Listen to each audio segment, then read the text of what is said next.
When a storm erases the line between business and survival, who decides what matters most? The first cut of the morning always sounded the same. Metal biting into wood, a deep mechanical growl that pushed through the fog and settled into the bones of everything around it. Eloise stood beside the main saw, gloved hands steady on the control lever, eyes fixed on the line where steel met timber. The log moved forward, slow and resistant at first, then surrendered in a clean split. No hesitation, no wasted motion. That was the only way this place still functioned. The forest around the mill was still half asleep, wrapped in a gray haze that dulled distance and swallowed sound. But inside the yard, everything was already in motion. Trucks idled, chains rattled, boots pressed into wet gravel. Work didn't wait for weather here, and it didn't wait for doubt either. Eloise had learned that early. If you stopped to question every decision, the whole operation would collapse before noon. She pulled the lever back, letting the blade slow just enough before the next log was rolled into position. Her shoulders ached, but she didn't shift or stretch. Pain was information, not a signal to stop. She glanced toward the far end of the yard where a stack of finished planks sat under a tarp that had started to come loose at one corner. Another thing to fix. Another thing slipping just enough to become a problem later. Clamps off by a fraction. The voice came from behind her, flat, already irritated. Bernard stepped into her peripheral vision without waiting for acknowledgement. He didn't look at her at first, only at the machine, scanning for flaws like he expected to find one. "It's within tolerance," Eloise said without turning. It wasn't yesterday. She adjusted the clamp by a hair anyway, not because he was right, but because arguing would waste time they didn't have. The next log rolled forward. The blade caught it clean. No deviation. Bernard let out a quiet breath that wasn't quite approval. "We're running tight. We're always running tight." That's not the same. Now she looked at him. His face was rough with stubble, eyes shadowed in a way that had nothing to do with lack of sleep. He'd been like this for months, shorter fuse, sharper tone, always watching the numbers in his head, even when there were no numbers in front of him. "You want to say something? Say it," she said. He hesitated, just for a second, and that hesitation told her more than anything he could have said out loud. Then he shook his head. "We need that shipment out by tonight. It'll be ready." "It has to be." Eloise held his gaze a moment longer, then turned back to the saw. The conversation was over because he made it over, not because it was resolved. That was becoming a pattern. Questions left hanging. Tension stored instead of released. The morning pushed forward in increments of work. Cut, stack, secure, repeat. Every task linked to the next, no space for drift. Eloise moved through it with precision, adjusting where needed, stepping in where someone slowed, keeping the rhythm intact. The crew followed her lead without needing direction most of the time. That was the only reason they were still meeting deadlines at all. By late morning, the fog began to lift, revealing the full stretch of the tree line beyond the yard. Tall, dense, untouched in places where the terrain made access difficult. That part of the forest was older, thicker, harder to read. Eloise's eyes lingered there for a second longer than necessary. That land wasn't just resource. It was boundary, protection. The moment it was gone, everything changed. A truck engine revved too high near the loading area, snapping her focus back. She walked over, boots crunching against gravel, and signaled for the driver to ease off. The man nodded quickly, adjusting without argument. "Good. No friction there." "Eloise." This time the voice carried a different tone. One of the younger workers approached, wiping his hands on his jacket. "We're short one on the second line. Where's Carter?" "Didn't show." She didn't react outwardly, but the calculation started immediately. One missing person meant delays. Delays meant pressure on everything else. "I'll cover it." "You already." "I said I'll cover it." He nodded and stepped back. No debate. Eloise moved to the second line, taking Carter's position without another word. The work there was heavier, less precise, more about force and timing than control. She adjusted her grip, matched the pace, and folded into the rhythm as if she'd never left it. Hours passed without clear division. The sky shifted from gray to pale blue, then towards something colder again as clouds rolled back in from the north. Wind picked up, carrying the scent of wet earth and distant rain.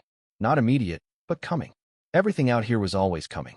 By the time the last set of planks was secured, the yard had thinned out. Engines shut down one by one, leaving behind a quieter, heavier air.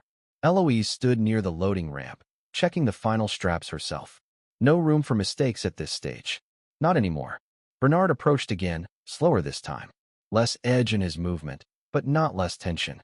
"It'll make it," he said, nodding toward the truck. "It has to." He gave a short, humorless smile. "You always say that." "Because it's always true." For a moment, it almost felt like something normal might follow. A shared understanding. Maybe even a release of the pressure that had been building all day. But it didn't come. Bernard's gaze shifted away first, toward the road leading out of the property. "They've been calling," he said. Eloise's expression didn't change. "Who?" "You know who." She did. But she wasn't going to make it easier for him. "Then say it." He exhaled through his nose. "Creditors." The word hung there, heavier than the machinery had been. "How much?" "Enough." "That's not an answer." "It's the only one that matters right now." Eloise stepped closer, forcing him to look at her again. "You don't get to be vague about this." His jaw tightened. "I said I'll handle it." "With what?" No response. Just silence stretched thin. That was answer enough. Eloise felt the shift settle into place, quiet but irreversible. This wasn't just pressure anymore. This was something already set in motion. Something he wasn't controlling as much as he wanted her to believe.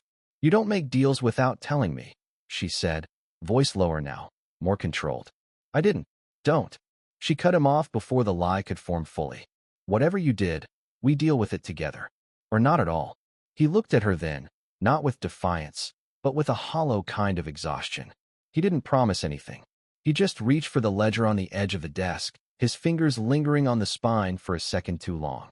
He looked like he wanted to push back, to reassert something he was already losing grip on, but the moment passed. Eloise didn't look at him as a brother, but as a fractured component threatening the entire mechanism. "You chose the path of least resistance," she stated flatly. "But here, the resistance is the only thing that keeps us standing." He nodded once, sharp and quick, like agreement could erase the gap that had opened between them. It didn't.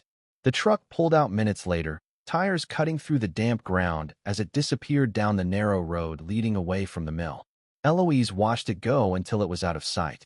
One shipment done. One problem delayed. Behind her, the forest stood unchanged, silent and waiting. The road didn't forgive mistakes. It cut through the forest like a narrow scar, uneven, soaked from days of rain, and barely holding together where the ground had started to give way.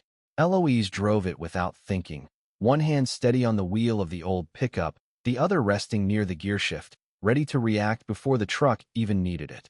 This route wasn't mapped in lines, it was mapped in memory. Every dip, every loose patch, every place where the tires might lose grip if you pushed too hard. She wasn't supposed to be out this far today. The shipment had already left, the crew was thinning out, and there were still things back at the mill that needed attention. But the loose tarp, the shifting stacks, Bernard's silence, none of it sat right. Movement helped her think. Distance helped her see what wasn't obvious up close. The rain didn't build gradually. It settled in. By the time they cleared the narrowest stretch of road, the forest had shifted into something heavier, less defined, every surface darkened and slick. Water ran in thin streams along the edges of the path, cutting into the already soft ground. Eloise turned off the main track without signaling, taking a narrower route that dipped slightly before rising again between dense lines of trees. It wasn't visible unless you knew where to look. Luke caught it a second late but adjusted, guiding the sedan carefully onto the path she had taken. The difference in terrain was immediate. Less exposed, more stable, but tighter. Branches leaned closer, brushing against the sides of his car with a sound that would have bothered him earlier. Now he ignored it. Focus shifted. Priorities reset. After a few minutes, the trees opened just enough to reveal a small clearing. The guest cabin stood near the edge, wood darkened by years of weather, but structurally sound. A single light near the entrance cut through the rain, steady and warm against the gray surroundings. Eloise pulled up beside it and killed the engine. Luke parked a short distance behind, more carefully this time, choosing ground that wouldn't give under the weight. He stepped out into the rain, closing the door quickly to keep the interior dry. "This is yours," he asked, raising his voice slightly over the sound of rain hitting wood and leaves. "Yes." She didn't elaborate. She didn't need to. Eloise moved to the cabin door, unlocking it with a key she kept separate from the ones to the main house and the mill. The distinction mattered. Luke didn't just see the wood, he saw the liability. His job was to find the cracks in the foundation before the money changed hands, to ensure that what looked like an asset wasn't secretly a debt. This place wasn't part of daily operations. It was used when necessary, nothing more. "You can stay here until the roads hold again," she said, pushing the door open. Luke stepped inside, pausing just past the threshold as his eyes adjusted. The interior was simple, functional. A small table, a couch near the wall, a cast-iron stove in the corner, already set but not lit. No excess. Everything placed with purpose. "It's more than I expected," he said. "It's enough." Eloise crossed to the stove, checking the wood supply first, then the flue. Everything in order. She moved with the same efficiency she had shown at the mill, each action direct, no wasted motion. "You have power?" Luke asked. "Sometimes." He nodded once, accepting that answer for what it was. The rain intensified outside, striking the roof in a steady pattern that suggested it wasn't passing quickly. Luke glanced back toward the door, toward the road they had just come from, calculating distance, conditions, the likelihood of movement. The conclusion was immediate. "I'm not getting out tonight." "No." Eloise struck a match and lit the stove, feeding it just enough wood to catch without overloading it. The flame took slowly, then strengthened, pushing heat into the small space. Luke removed his coat, setting it over the back of a chair, careful not to let the mud transfer. Even that detail didn't go unnoticed. "You planned for this?" he asked, watching the way she moved through the space like she had done this 100 times. "I planned for things to go wrong," she said. "It's not the same." He gave a slight nod, considering the distinction. Eloise stepped back from the stove once the fire was stable. "There's water in the tank. Food's limited, but enough for a couple of days." "A couple? If the road washes out completely?" Luke didn't respond immediately. He walked to the window, looking out at the rain cutting through the clearing, already pooling in low spots. The car sat where he had left it, still intact, but the ground around it was changing again. "And the nearest alternative?" he asked. "There isn't one closer." That settled it. He turned back toward her. "Then I appreciate this." Eloise met his gaze briefly. "You needed a place. This is a place." No warmth in the phrasing. No distance either. Just a statement of fact. The silence that followed wasn't uncomfortable, but it wasn't neutral. Two people sharing a space that neither had planned for, each measuring the other in ways that didn't rely on words. Luke broke it first. "You work the mill yourself?" "Yes." "Full-time?" "Yes." He let a second pass. That's not typical for ownership at that scale. Eloise's expression didn't shift. "We don't have the luxury of typical." He absorbed that, adjusting whatever assumptions he had brought with him. "Family business," he said. "Yes." "And your brother?" "He works there." Not answers that invited more questions. Not answers that closed them either. Luke leaned slightly against the table, keeping his posture relaxed but not careless. "You run operations." "I make sure it doesn't stop." "That's not the same thing." "It is when stopping means losing everything." That landed clean. No exaggeration in it. No attempt to dramatize. Just a line drawn where things broke if crossed. Outside, the wind shifted direction, pushing rain harder against one side of the cabin. The structure held, but the sound deepened, more force behind it now. Luke glanced toward the stove, then back at her. "You've been doing this a long time." "Long enough." Another measured answer. He let out a quiet breath, not frustration, more recalibration. "You don't offer much." "I don't need to." A pause. Then, unexpectedly, the edge of something almost like a smile crossed his expression. Not amusement. Recognition. "Fair."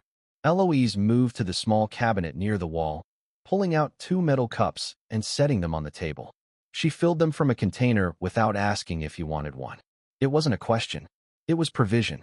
Luke stepped forward, taking one. "Thank you." She nodded once. The heat from the stove began to spread more evenly, pushing back the damp chill that had followed them inside. The space shifted subtly with it, less harsh, more contained. "You're not from around here," Eloise said after a moment. "No. That much is obvious." "I didn't think I was blending in." "You weren't." Another small pause. "What gave it away?" he asked. Eloise didn't hesitate. "The car. The way you drove it. The way you looked at the road like it owed you something." Luke considered that, then nodded slowly. That sounds accurate. It is. No judgment in her tone, just assessment. The rain continued, steady and unbroken. Time stretched differently inside the cabin, less tied to the clock, more to the conditions outside. Movement was limited. Waiting became part of the situation whether they acknowledged it or not. Luke set his cup down, eyes briefly returning to the window before settling back on her. Looks like we're going to be here a while. Eloise didn't argue. Then we might as well make it functional, he added. It already is. For both of us, he clarified. That earned him a longer look. Not hostile, not accepting either. Evaluating. Then don't get in the way, she said.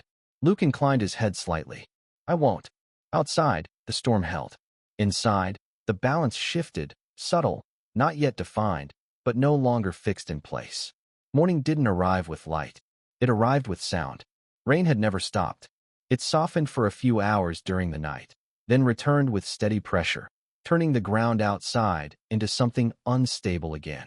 The roof carried the rhythm without strain, but the weight of it was constant, pressing against the edges of everything. Eloise was already awake. She stood near the window, watching the clearing without moving the curtain fully aside. Visibility was reduced, but enough to read what mattered. Water levels, flow direction, the way the soil was holding or not. The sedan remained where it had been left, but the ground around the rear tires had shifted again. Not stuck yet. Close. Behind her, the stove still held heat. Luke had kept it going through the night without overfeeding it. The burn was clean, controlled. That detail registered immediately. Not luck. Adjustment. She turned slightly. He was awake too, sitting at the edge of the couch, one hand resting against his knee, the other loosely holding a cup he hadn't lifted yet. No rush in his movement. No disorientation. He had adapted faster than expected. How bad? He asked, voice steady, not breaking the quiet. Worse than yesterday. Not enough to move. He nodded once, absorbing it without argument. Eloise stepped away from the window and moved toward the small counter near the wall. She checked the remaining supplies quickly. Bread, preserved meat, a small amount of dried goods. Enough, but not with waste. We ration from now on, she said. Luke stood, setting the cup down. Understood. No questions about portions. No pushback. Just alignment. She handed him a knife without explanation, then placed a small piece of bread on the table. He picked it up, waited half a second, just enough to confirm expectation, then cut it cleanly into equal parts. No uneven edges. No hesitation. Eloise took one piece, leaving the rest. You've done this before, she said. Not like this. But close enough. Close enough to follow instructions. That was accurate. They ate without stretching the moment. No conversation filling space that didn't need filling. Energy in, then back to function. Outside, a low shift in sound pulled Eloise's attention again. Not the rain. Something underneath it. She moved to the door and opened it just enough to listen more clearly. The air hit colder, sharper. Water ran stronger along the edges of the clearing now, cutting new lines into the ground. The lower sections taking runoff, she said, more to herself than to him. Luke stepped closer, not crowding her position, but close enough to see past her shoulder. What does that mean? It means if it keeps building, we lose the stable ground near your car first. And then we stop having options. He watched the flow for a second longer, then stepped back inside as she closed the door again. Tell me what needs to be done, he said. Eloise looked at him directly. You're not equipped for it. Then adjust me. A brief pause. She measured him again, not for willingness, but for capacity. Strength wasn't the issue. It was timing, awareness, the ability to follow without improvising where it wasn't needed. Fine, she said. We redirect before it builds. She moved to the corner near the door, pulling out a shovel and a shorter-handled tool used for clearing debris. She handed him the second one. Don't go deeper than the top layer, she added. You cut too far, you weaken the ground instead of guiding it. Luke nodded. Keep it shallow. Control direction. Exactly. They stepped outside together. The rain hit immediately, heavier against exposed skin, but neither reacted to it. Eloise moved first, identifying the line where water had begun to pool before pushing toward the lower ground. She drove the shovel in at an angle, not deep, carving a channel just enough to give the water a path that didn't cut through the center of the clearing.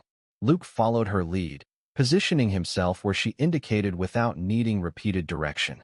His first movements were slower, testing resistance, but he adjusted quickly. The tool hit the surface, lifted, redirected. No wasted force. Not straight, Eloise said without looking at him. Angle it. You want flow, not drop. He shifted immediately, correcting the line.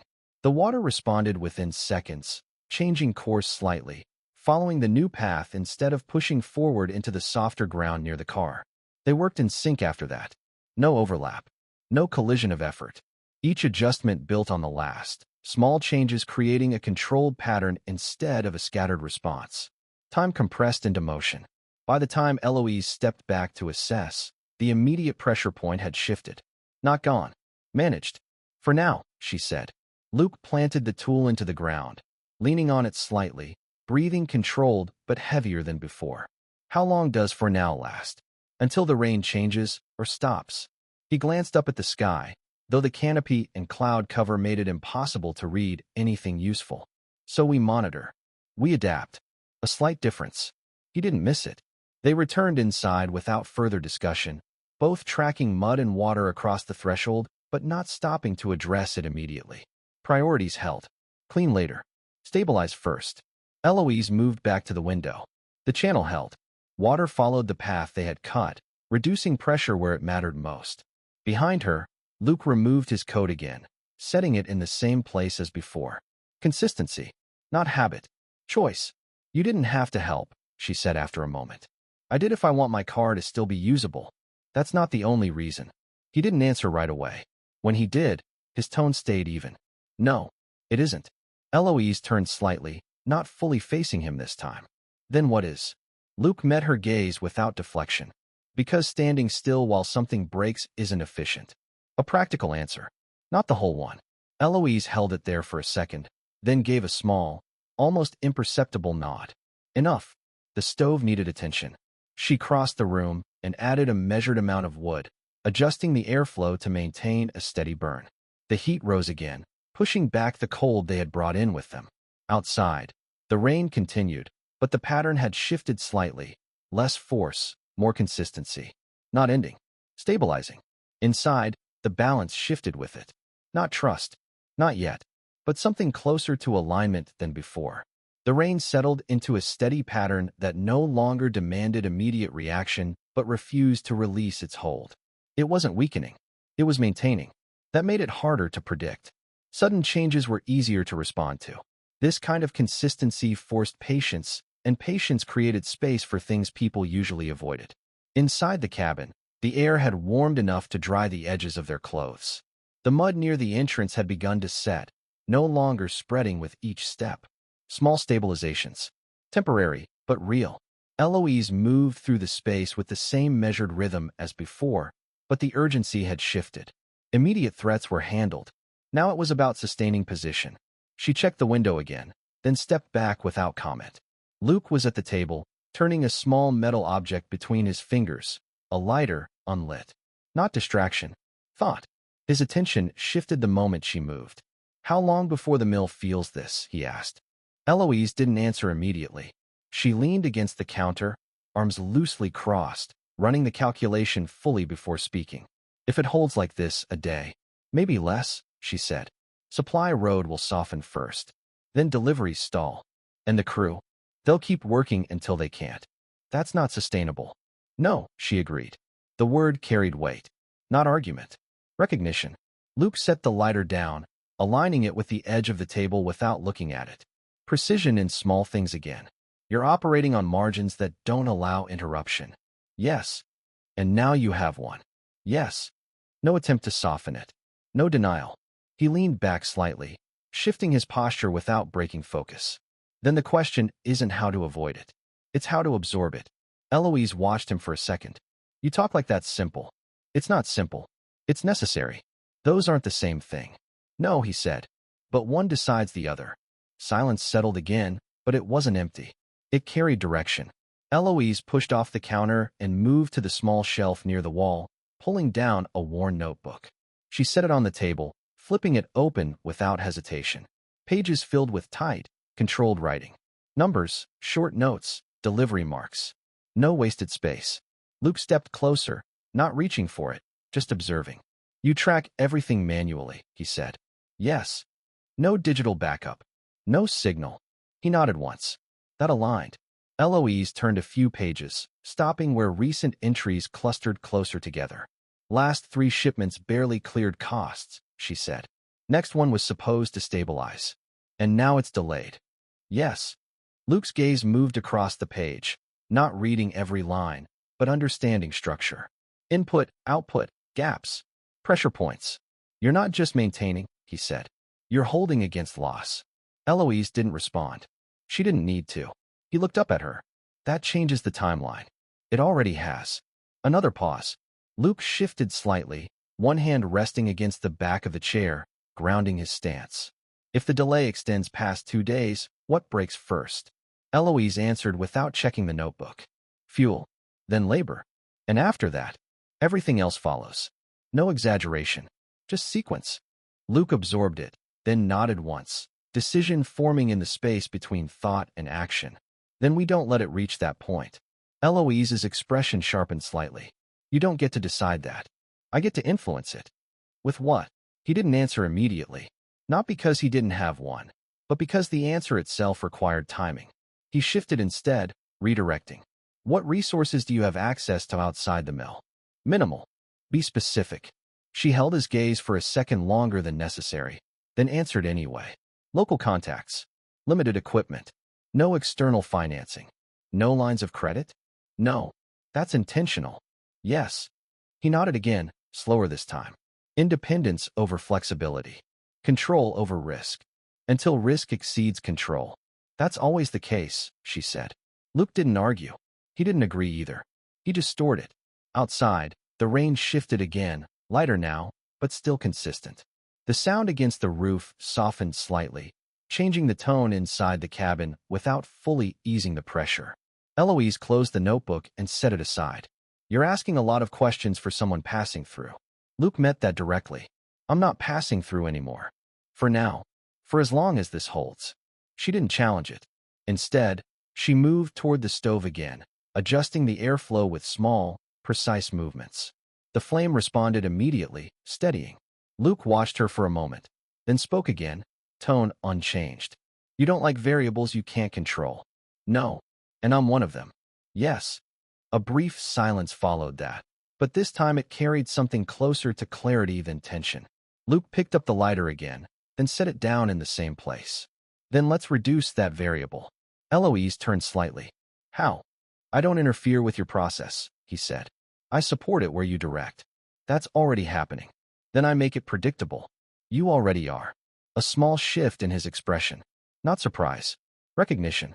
Eloise held his gaze. You follow instruction. You adjust without pushing. That's predictable.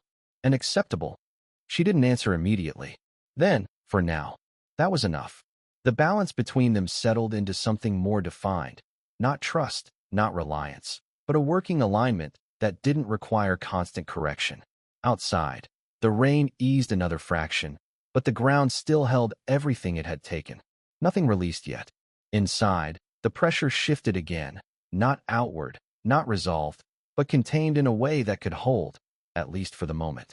Night came without clearing the sky. The storm didn't retreat. It simply lost shape, spreading into a low, constant pressure that made distance irrelevant. Outside the cabin, everything beyond a few meters dissolved into dark, wet noise. Inside, the stove carried the room. Stable heat, steady burn. Nothing excessive, nothing wasted. Eloise stayed near the window longer than usual, not looking for anything specific anymore, just confirming that nothing new was forming where it shouldn't. The channels they had cut still held. Water still followed the intended paths, but saturation was reaching its limit everywhere else. Luke sat at the table, no longer observing, just present. The earlier tension hadn't disappeared. It had compressed. Eloise finally turned away from the window. You're not leaving in the morning, she said. No. No hesitation. No negotiation. That changes things, she added. It changes timing, he corrected. She looked at him briefly. Same thing here. Luke didn't argue. A few seconds passed before he spoke again. You're thinking about the mill. Yes. It won't hold if access stays cut. I know. Then you'll go back as soon as it's passable. I will. Another pause. Luke leaned slightly forward, elbows resting loosely on the table. And if it's not passable tomorrow, then we wait until it is. That increases risk. It's already increased. He accepted that without pushing further. The silence that followed wasn't empty. It was structured, each of them working through the same problem from different positions. Eloise moved to the cabinet, checking supplies again. Not because she expected change, but because repetition confirmed reality. Luke watched her for a moment. You operate like there's no external support system. There isn't. That's a choice. It's history. He nodded slightly. Still a choice to continue it. Eloise stopped what she was doing, turning her head just enough to acknowledge the statement. And what would you suggest? She asked. Luke didn't answer immediately. Not because he didn't know, but because anything he said would be interpreted through what she already knew about him. My world is a simulation, he said quietly, almost to himself. There's no resistance there. Just numbers that can be deleted with a keystroke. I came here looking for a place where the consequences can't be undone. Integration, he said finally. Eloise gave a short, almost silent laugh. Not humor. Reaction. That's not an option. It becomes one when survival depends on it. Survival isn't the issue. Luke held her gaze. It is when margins collapse. That landed differently than before. Not as theory. As assessment. Eloise closed the cabinet. You're still thinking in systems that don't exist here. I'm adjusting. No, she said. You're translating. Luke looked at his hands, clean but cramped from the unfamiliar tension of the shovel. My system is a simulation, he said, his voice dropping. There's no resistance there. Just numbers that can be deleted. I came here looking for a place where the consequences can't be undone with a keystroke. He paused. Explain. You're taking your world and mapping it onto mine. That's how understanding works. No, she corrected. That's how assumptions work. Silence again. But sharper now. Luke leaned back slightly. Then define your system. Eloise didn't answer immediately. Instead, she walked to the table, placed both hands on its surface, and looked directly at him. There is no backup, she said. No second option that saves you if the first fails. If the mill stops, it doesn't restart from comfort. It collapses. People leave. Land gets absorbed. That's the system. Luke didn't look away. And you still operate inside it, he said. Yes. Why? Because it's mine. No elaboration. No justification beyond ownership. That ended that line of questioning. A shift outside drew both their attention at the same time. A heavier impact of rain against the roof, wind pushing harder for a moment before settling again. The structure held. Eloise straightened. We checked the lower channel before dawn. Luke nodded once. I'll follow your lead. No correction. No reinterpretation. Just agreement. She studied him briefly. You're adapting faster. I'm observing more accurately. That's not the same thing. I know. The acknowledgement mattered more than agreement would have. Eloise moved back toward the stove, adjusting nothing this time. Just checking stability. Luke remained seated, then spoke again, quieter. You still think I'm here because of the road? Yes. That's not the full reason. She didn't respond immediately. Eloise looked at him now. You chose it. I chose the route. Why? Luke held her gaze. Because the direct route would have made me visible earlier. That changed the weight in the room again. Not dramatically. Precisely. Eloise didn't move for a second. Then she nodded once. Then you're not just lost, she said. No. You're delaying arrival somewhere. Yes. A pause. And I'm part of that delay, she added. Luke didn't deny it. The stove crackled softly, breaking the silence just enough to keep it from solidifying completely. Eloise turned away first. Sleep. We move early. Luke stood. No resistance. Understood. He took the couch again, not asking for clarification, not attempting adjustment. Eloise stayed near the stove for a moment longer, watching the flame hold steady. Outside, the storm continued without direction. Inside, nothing resolved, but nothing broke further either. Dawn arrived as a change in color rather than light. The sky remained heavy, but the darkness shifted into a muted gray that made the forest edges faintly visible again. The rain had weakened overnight, but not stopped. It had simply lost its aggression. Now it felt like persistence instead of pressure. Eloise was already outside. The ground had changed again. Not collapsed, not stable, rearranged. Water had carved new shallow paths overnight, some following their earlier channels, others ignoring them entirely. The system they built had held partially, but nature had negotiated its own corrections. Luke stepped out a few seconds later, moving carefully but without hesitation. He didn't speak at first. He observed the terrain the same way she did. Less as scenery, more as structure under stress. "We need to check the lower channel first," Eloise said. He nodded. "Lead." They walked without urgency, boots pressing into softened earth that resisted just enough to slow them. The clearing behind them faded quickly as they moved toward the lower section where runoff had been redirected. The channel was still there, but not fully intact. One section had widened overnight, eroding at the edges where flow had increased during the peak of the storm. Not failure, but degradation. Eloise crouched immediately, placing her hand near the edge of the cut without touching the water. She studied the soil composition, the direction of flow, the collapse pattern. Luke stood beside her, not interrupting. "It held longer than expected," he said. "Yes, but not long enough." "Long enough for now," she corrected. He nodded once. Eloise stood again. "We reinforce here before it spreads." Luke looked at the widened section. "If it continues eroding, it will redirect toward the clearing." "Yes." "And your equipment?" "Yes." "And my car?" "Yes." No dramatization. Just sequence again. Cause and effect. Luke exhaled once, then stepped closer to the edge of the channel. "We can stabilize the outer edge with layered reinforcement. Not redirect, contain." Eloise looked at him. "You've done this before. In different contexts. That matters. Principles don't change."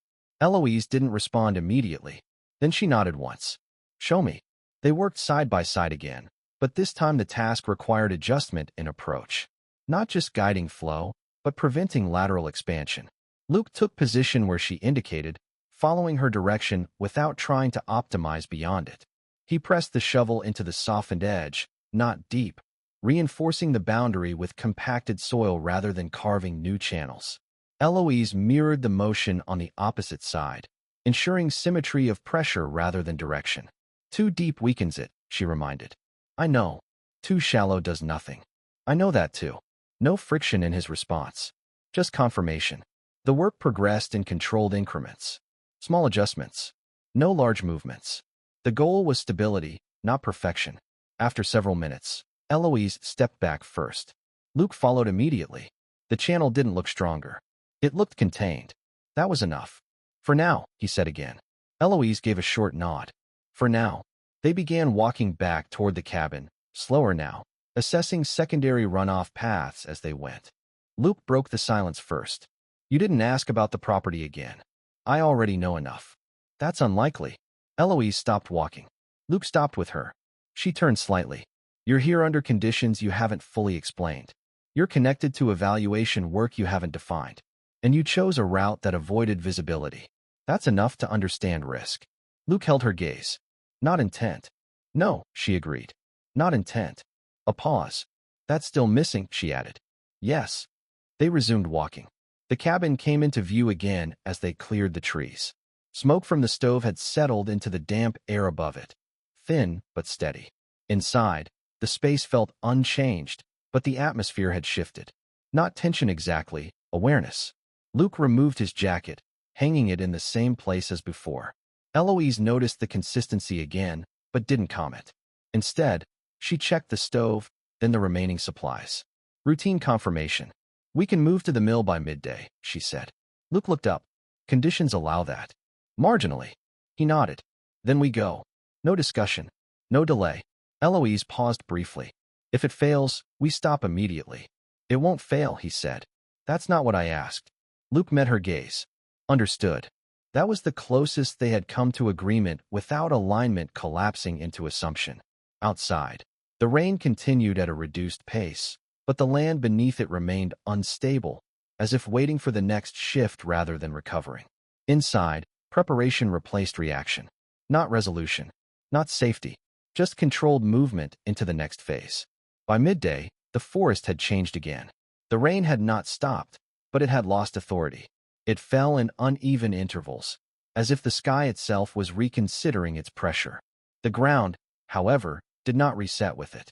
It remained saturated, heavy, and unpredictable in the way it responded under weight. Eloise stood beside the pickup, checking the rear straps once more. Tools were loaded, supplies secured, nothing loose enough to shift during movement. Luke stood a few steps away, watching without interfering. He had stopped trying to anticipate her process. He simply followed it now. "Stay on my line," she said. "I will. No deviation if the ground looks better elsewhere." "I understand." Eloise looked at him briefly, confirming not agreement, but comprehension. That distinction mattered here more than trust. They moved out. The route back toward the mill was slower than the previous day's movement through the forest. What had been passable before was now uncertain.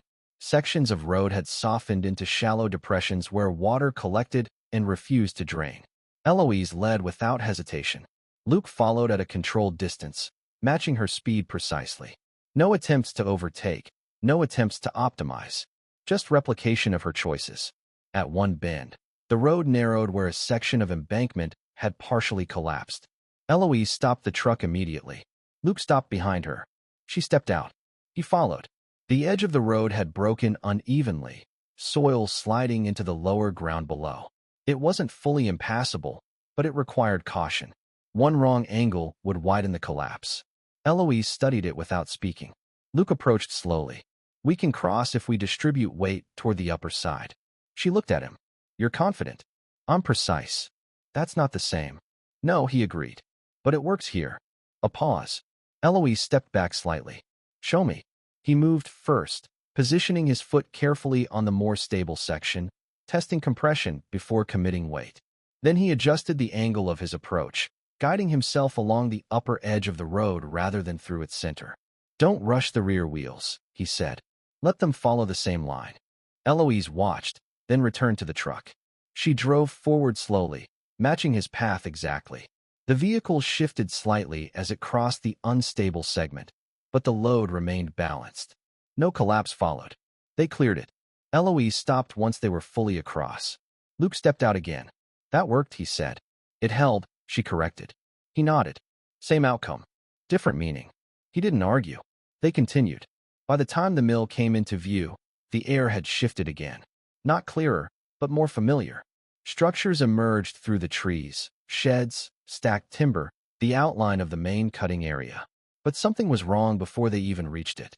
No machinery noise. No movement. Eloise slowed immediately. Luke noticed at the same time. They stopped at the edge of the clearing. The yard was still, but not empty. Workers stood in small clusters, not working, not resting, waiting. The trucks were parked irregularly. One of the storage tarps had been partially removed. Eloise stepped out of the truck before it fully stopped.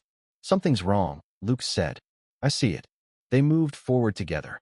As they approached, one of the workers stepped toward Eloise. His expression was tense, not panicked, but close. "Bernard's not here," he said. Eloise didn't respond immediately. "Where is he?" "No one knows. He left before dawn." Luke's attention shifted slightly at that, but he said nothing. Another worker spoke from behind. "There were people asking questions earlier. Not locals." Eloise's expression tightened. Luke stepped forward slightly. "What kind of people?" The worker looked at him, hesitating. "They said they were checking ownership claims." Silence dropped into the yard. Eloise turned her head slightly toward Luke. Not accusation yet. Just alignment of information. Luke didn't react outwardly, but something in his posture changed, subtle, contained. The system had just shifted again. The yard stayed silent longer than it should have. Not the silence of pause, but the silence of recalculation. Every person trying to understand what had just changed without having enough information to do it properly. Eloise broke it first. "Show me where they were," she said.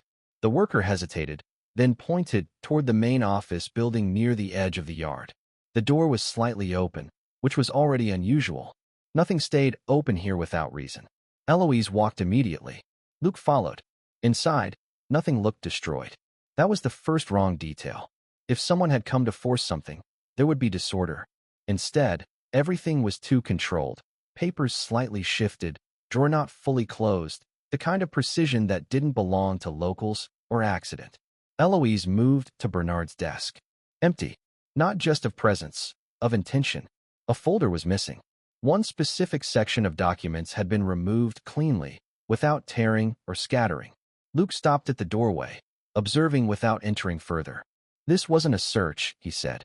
Eloise didn't look at him. "No. It was retrieval." Yes. That word changed the weight of the room. She opened the drawer below the desk. Empty in places it shouldn't be. Not looted. Selected. Luke stepped inside now, slowly. They knew what to take. Eloise closed the drawer again. Or someone told them. That was the first direct overlap in their thinking. Luke didn't deny it. A worker appeared in the doorway behind them. There's more. Eloise turned. Say it. He took the ledger copies. Silence again. Shorter this time, sharper. Eloise's expression changed. Not emotional, but structural. Like something internal had just been confirmed. Luke watched her closely. What ledger? She didn't answer immediately. Then, financial records. Land documentation. Liability transfers. That was enough. Luke understood the implication instantly. And originals? He asked. Still locked in storage. For now, he added. Eloise didn't respond to that. She was already moving. They left the office and crossed the yard again. The workers parted without instruction, watching more than acting. Something had shifted in authority, even if nothing had been officially said. Luke matched her pace. Bernard didn't just leave. No. He created leverage before he did. Yes. A pause. Luke looked ahead. And the people asking questions earlier? Eloise stopped walking for a fraction of a second. Not coincidence. No, he agreed. Timing is too tight. They reached the storage building. The lock was intact. That alone meant Bernard hadn't broken in. He had access. Eloise opened it. Inside, the main files were still there. But the organization had changed. One section clearly disturbed, another untouched. Someone had gone directly to what mattered and ignored everything else. Luke stepped closer. This is targeted. Yes. And structured. Yes. He looked at her. This isn't local pressure. Eloise finally turned to him. No. That silence between them lasted longer than the others. Luke exhaled slowly. You understand what this means. I understand enough. He didn't push immediately. Then, your brother gave them access. Eloise didn't deny it. She looked out at the empty space in the yard where Bernard's truck usually sat. She pulled the heavy ring of keys from her belt and slowly detached one, the spare to the main fuel intake. She knew he had others, but it didn't matter. She would recode the digital locks before sunset. The mechanism was purging its own rust. He chose the path of least resistance, she said, her voice devoid of regret, marking it as a simple fact of material failure. He's no longer part of the mechanism. He's just noise I've switched off. She turned the key in the lock, knowing there were no longer any duplicates. The system had purged its weakest link. Now it was tracking consequences. The confrontation didn't happen in the yard, but in the silence of the office 3 days later. Bernard wasn't there, but his absence was loud. A stack of debt notices left in his wake, alongside the missing ledger. Luke didn't just watch. He acted. He's been leaking your overhead to the firm for months, Luke said, his voice stripped of its earlier neutrality. The evaluation wasn't just for property. It was for a forced buyout. Eloise didn't flinch. Then you knew. I knew the firm was looking. I didn't know your brother was the one holding the door open. Luke turned to the screen, his fingers moving with a cold, predatory efficiency. He didn't just file a report. He reclassified the entire mill as a high-risk environmental liability. The storm gave me the data I needed, he said, his voice dropping into a lethal professional cadence. This valley's drainage cannot support the industrial scaling the firm planned. I'm marking the site as an environmental liability. It will kill their interest instantly. They'll see only debt and risk, leaving you with the one thing they don't value. Total, isolated autonomy. A month later, the first cut of the morning sounded exactly as it always had, metal biting into wood, a deep mechanical growl that pushed through the fog. The ground was still scarred, the channels they had dug together now overgrown with resilient green shoots, but the rhythm was unbroken. Luke was there, standing by the loading ramp in work boots that were finally caked in honest mud, his movements no longer hesitant or observational. He was checking the tension on the truck straps, his hands steady, his focus narrowed to the task at hand. He didn't look like a man who was lost or evaluating anymore. He looked like a man who had finally found the floor. The calluses on his palms were fresh and painful, a permanent, physical record of a system that finally had weight. Eloise stood at the saw, her gloved hands firm on the control lever, feeling the vibration of the machinery through her bones. She looked across the yard and met Luke's gaze. She pulled the lever back. The blade caught the next log with a clean, violent precision, and the mill moved forward, not just surviving the weight of the world, but finally, irreversibly, owning it.